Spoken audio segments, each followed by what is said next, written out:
Hey, welcome back to Nintendo Treehouse Live. I'm Terry, and we have Mario+Rabbits Kingdom Battle coming up right now. First, let's do some introductions. I have my colleague here, Rich, and we have some friends of ours from Ubisoft, Xavier and Davide. Thank you for coming, guys. Thank you. Glad to be here. So let's go into the game and let's kind of go talk about a little bit of this game for us. Sure. So Mario+Rabbits Kingdom Battle is the game we just announced. We're super happy. We were announcing the game yesterday at the conference, and since then we start to show a bit of the gameplay. Yep. So we're super happy to show today more of the basics and combat basics, exploration, and so that's what we're going to do. And in terms of the game itself, so what happened is the rabbits have just been teleported into the kingdom. A twisted version of the Mushroom Kingdom. Yeah, actually. and it changed completely the kingdom in itself by twisting it. So you'll have a lot of surprises and elements in the environment, but basically Mario doesn't know anything about the rabbits when the game starts. So we're still at the beginning of the game here, but basically that's when things start to go a bit crazy with twisted elements. We even have this plant here. There's a bit special. So, yes, we tried to recreate a very immersive world by using the misproportion. So you feel that you are small and in a huge environment which is enveloping you. And everything around you is animated. Like, for example, this plant, it's incredible because it's animated by hand and it's following the music of Grant Kirkhope, which is the composer of the game. So it's one of the things that I love about this game. It's part of the things that Mr. Miyamoto, Nintendo, and us as well, Ubisoft wanted to see as well, the in terms of details, things that we wanted to play with. So yeah, let's go. And big part of the game as well is the combat itself. Yes. And when the players see those enemy flags in front of them, they know that they are about to play in a fight. A Right combat. before we go in, actually, there is a couple interesting characters that's following Mario. let's talk about them a little bit. Yeah, so aside the big Goomba that has been almost played with because of the rabbits and stuff, for the characters and the heroes themselves, so we have Mario, of course. He's a true hero. He's a fighter-like character in combat as well, so he's really strong almost everywhere. But we also have Rabbit Peach. She's a hot-tempered, quite fun of Mario, but hot-tempered rabbit. And a very strong personality as well. And Rabbit Luigi, the third one, he's a wizard-like type of character.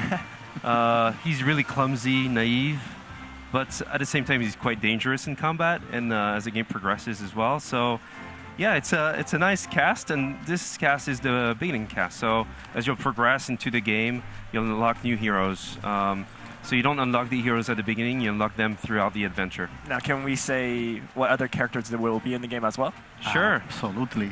So The player will control 8 heroes.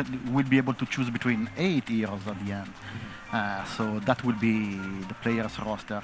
And we really wanted to play around this contrast between Mario character and the Rabbids one, like in order to create the humor. Yep. So if there is something that the Rabbids learn from Mario throughout the game is how to become heroes.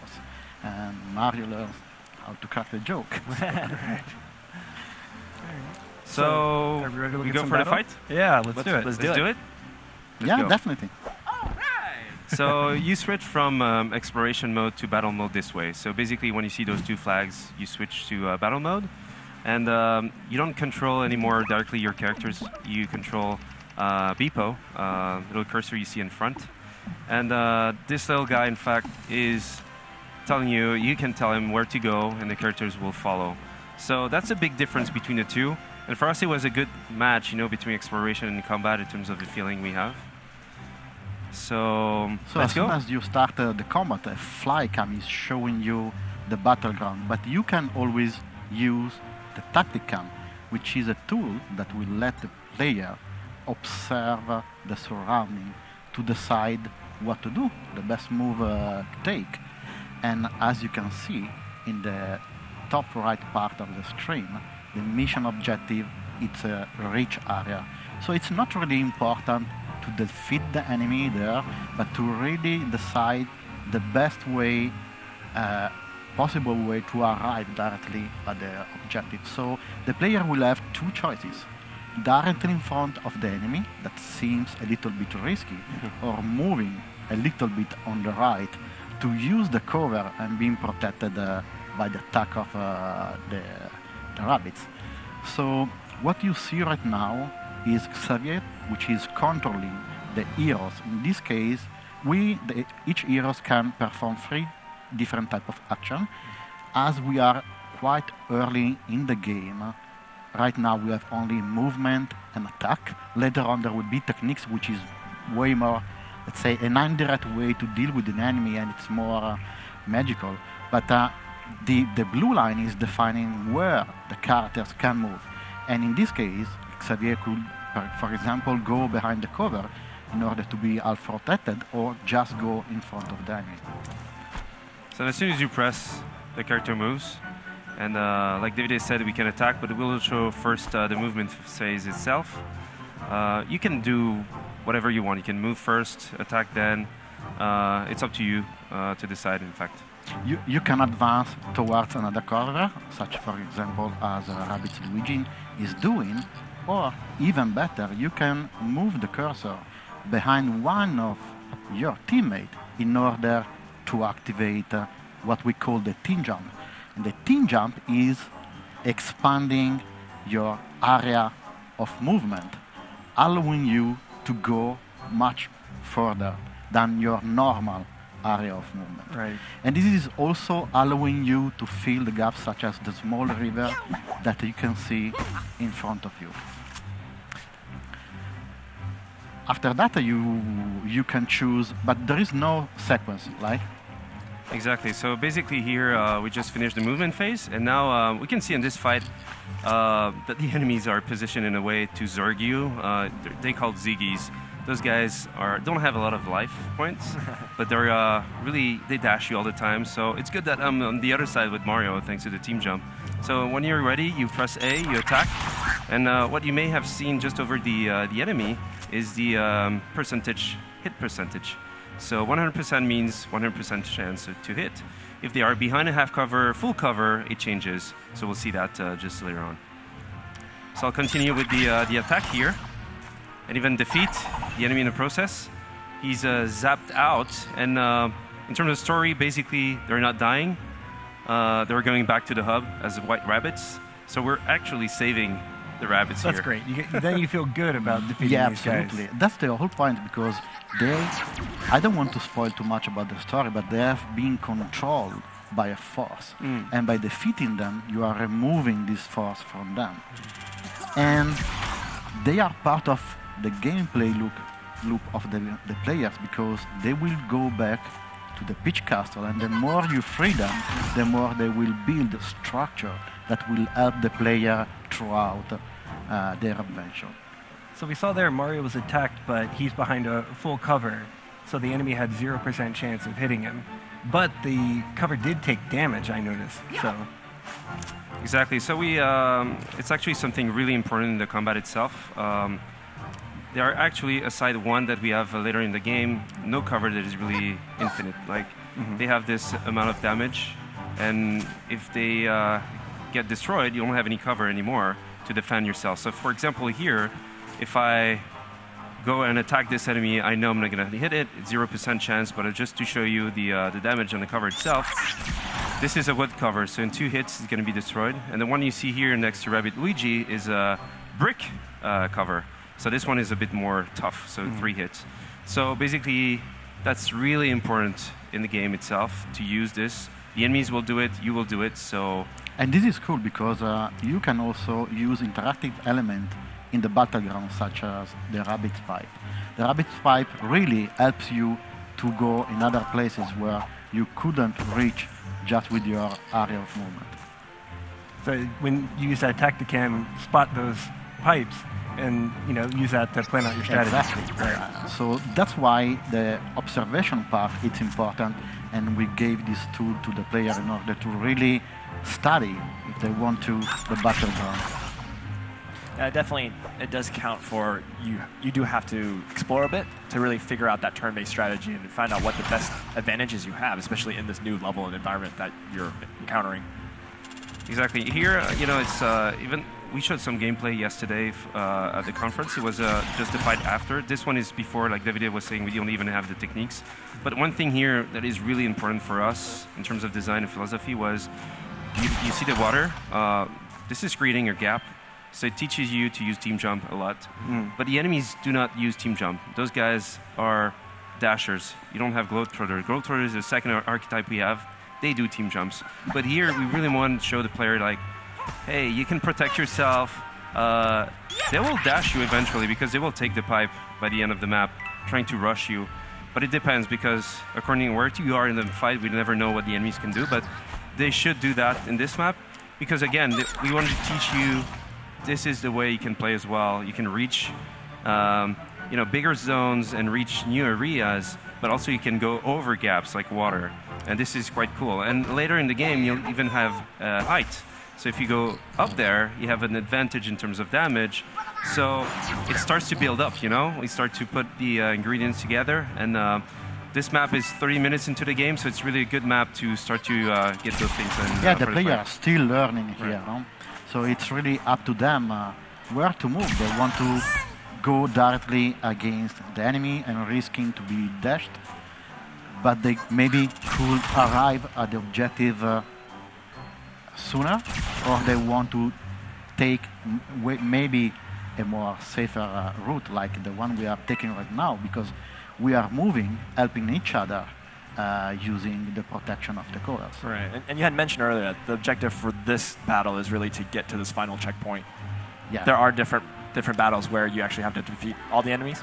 So here, it's a tricky map. Of course, we're playing, we know pretty much the map, but for the player, it's going to be a first tricky map because they could take this as, oh, we like to defeat all the enemies. But the issue is that we have a lot of respawn, and the more you wait, the more enemies will spawn, and it's going to be very complicated. So here, it's a reach objective. You need to reach. One of your character needs to be in the zone, and this is something key for the players to do. And then we have multiple enemy objectives. We have defeat all, defeat this type of enemy, reach, escort, and those type of objectives throughout the game to really challenge the player again to do the right decisioning when it matters. So Rabbit Luigi is really close now. He's not close enough because we made it close enough to arrive exactly. at the mission objective. And definitely, this is something that we've never seen before, really, with Mario, and he's pairing up with this mashup. But also, we have Mario for the first time really using a weapon, a projectile weapon, and Mario has never been afraid to take whatever power-ups are available to him. So it's cool to see these new types of weapons that he can play with. He's adapting to his surroundings. Right. Yes, plus they are very, very light-hearted and funny. Because the weapons in our game are not just there in order to damage the enemy, but they are also a tool to create fun, because you can plug additional behavior, such as you can glue an enemy on the ground. There is a particular enemy that is very powerful in using the techniques. You can freeze his face, so he cannot speak anymore, therefore he cannot use the techniques. There is someone very good at shooting. You can hink his face so he cannot see you and he cannot shoot at you. You can burn enemies so they are running with their bottom on fire. And there is also propagation. So if an enemy on fire is touching another enemy, will propagate. There are some crazy behavior that could happen within the battlefield, and that's what we call the domino effect. Mm-hmm. So you can chain multiple effects, and the output could be very, very crazy. Also, when you finish the fight, you can go back, of course, to the zone in free movement and exploration mode. All the coins that you have on your battlefield is because when you destroy covers, you gather coins as well. So even if you hit an enemy behind a cover, and the cover is destroyed, it's rewarding as well for the player, so you can go back and buy better weapons thanks to coins. But if we have a few minutes, we just wanted to show something as well here. just a quick fact, we went that way for the fight itself. But in fact, the most effective way, let's say advanced way, would have been to go that way. Even if it's dangerous, the first round you get, dash and stuff. Second round, you really dash the enemy well. So a good strategy would be to put Mario on the right side. He's a good damage output in terms of his weapon. Rabbit Luigi is not really good with his weapon, but he's good with dashing. So you can put it in the front line, and then you go really quickly to the zone here. So yeah, we just revealed something for people when they will play. Nice. They know how to play the map now. But yeah, it's up to the player to decide. They can go front or go left, right, whatever they have in mind, they can go for it. Depends on the play style itself. Because a good tactical game should give the player the choice to choose their strategy. So not only in terms of how you want to customize your character, which kind of weapon you want them to be equipped with, but also the plan that you want to take into the battlefield. So we didn't want for the battles to have only one possible solution, but multiple. So, let's go to the Peach Castle to show the hub itself. Yeah, let's take a look. We didn't present it yet, although it's a big part of the game, of course. So, of course, it's a Peach Castle. It was not destroyed by the arrival of the rabbits, so thank God, this is good. But the issue, or let's say the challenge for Peach as a princess as well, is that the castle will evolve as the game progresses. So as you progress, you'll see more stuff built by the rabbits a bit randomly, or not randomly like this one, Battle HQ, to change your team, change your weapons, change your skills in the skill tree, access new worlds. So this one is the first one, Ancient Gardens. And you also have many puzzles around that you have to solve. And as you finish a world, you get new contextual actions and exploration as well, so you can progress and see other places that you couldn't go before. So this is key as well for the player to, go back to the hub and see what they could do now that have new abilities. So yeah, this hub will evolve throughout the game, and we won't be able to show today, the other worlds, but you can access the new one with this new ability. And the cannon takes you and then shoot you in the world itself. And we just saw an example here of a little puzzle that we have with the right coins that we have in the game as well. So we have yellow coins, red coins, blue coins as well in the bug zones. A museum where you get all your collectibles from the game. You can gather in the game. This one is still broken when you're at that moment in the game, but it's the washing time machine. That's what they use to come in the world itself of Mario. And it will be useful in the future. You can go back and revisit and get better scores in all the fights that you've done. And also other elements that here are teasing that the player will discover. New worlds here, etc., etc. So that's really an important part of the game as well, this hub and how it will evolve with the game itself. And I do remember that the hub was one of the first things that we decided to do within the game, like really a point of contact for the player to really help me throughout the whole game. And I remember when we were told that we were about to work with Nintendo on a game that was featuring both Mario and the Rabbids. And we immediately understood that it was a lifetime opportunity.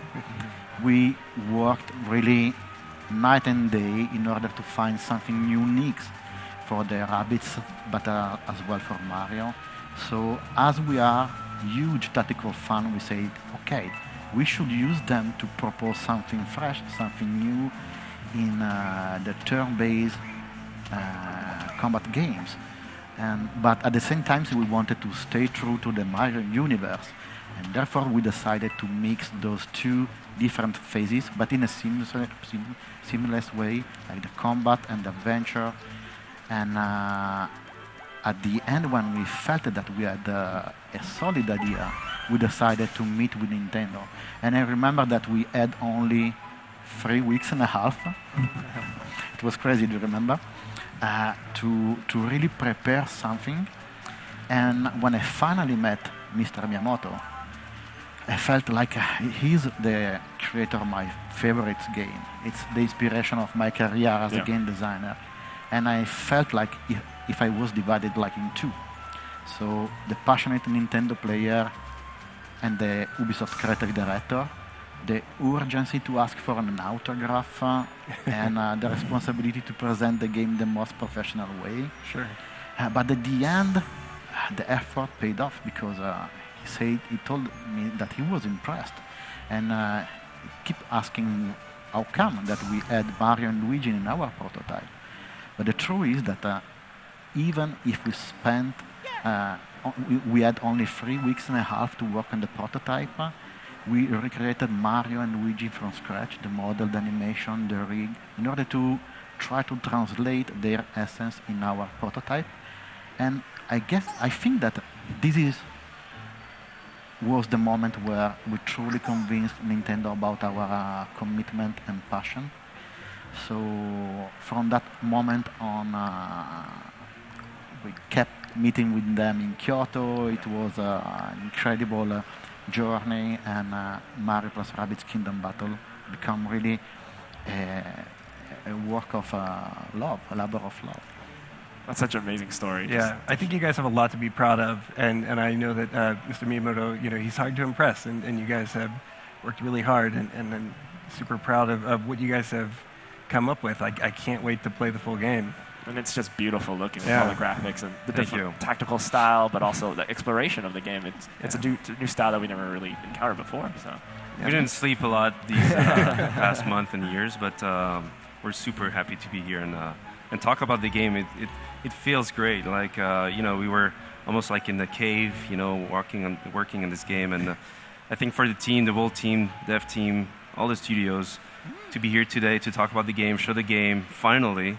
It's just super exciting. Yesterday press conference was it went very well, and wall of all the emotion. emotions we had on it was great. And I think now showing the game like that is just incredible. Thank you. Awesome. Thank you so Thanks much, a lot. guys, for coming. So this was Mario+Rabbits Kingdom Battle, and then up next we have Fire Emblem Warriors. Stay tuned for more.